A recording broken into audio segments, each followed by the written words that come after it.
It is Monday, July 14th. So I just spent my whole weekend watching Planet of the Apes. I saw the new one, Dawn of the Planet of the Apes, on Friday. I loved it. I might be a little biased.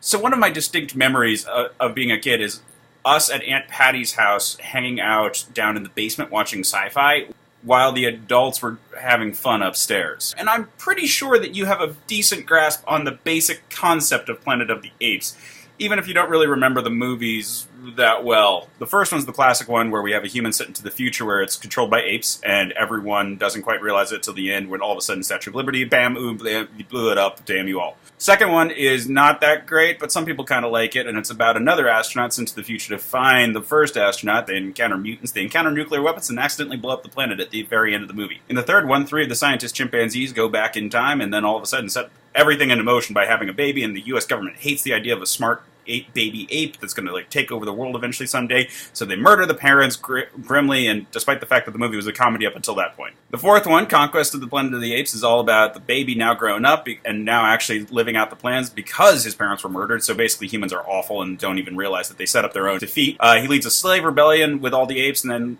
takes over the planet. The fifth one, Battle of the Planet of the Apes. It's called Battle. It really should just be minor skirmish for the Planet of the Apes. Kind of killed the franchise. Then there's the Tim Burton remake. It's shit. Don't watch it. It's awful. The makeup's really good. The makeup's the best I've ever seen.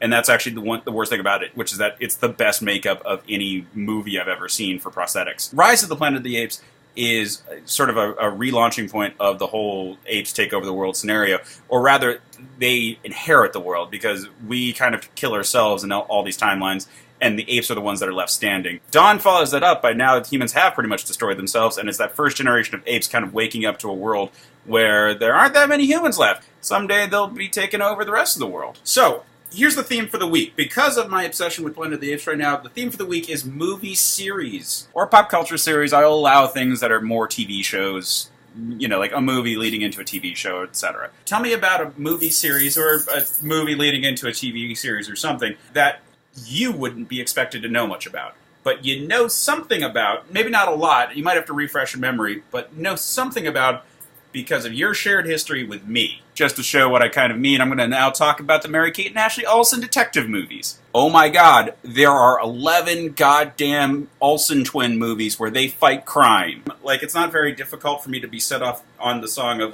nothing to do, nothing to do, nothing really, nothing to do. So, in order, they are The Case of Thorn Mansion, which is a ghost story, kind of like a Scooby-Doo scenario.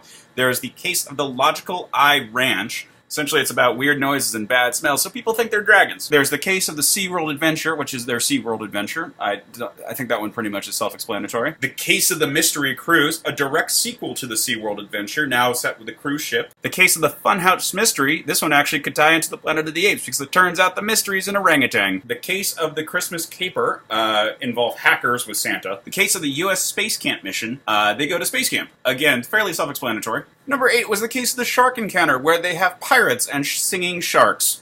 This is totally beyond the realm where we have seen any of these, I think, at this point. 9, The Case of the Hotel Whodunit. The girls travel to Hawaii, because I think they just wanted to go to Hawaii. Hotel hijinks ensue. The Case of the Volcano Mystery, where they encounter a volcano and are informed that it's not safe. And lastly, we have The Case of the United States Navy Adventure, wherein they chase after a UFO. It's like Sesame Street level of detectiveness. I'll try to come up with another one that I know mostly because you're my sister and that I watched it with you. So I will see you tomorrow, and on Wednesday I will have something to share with you.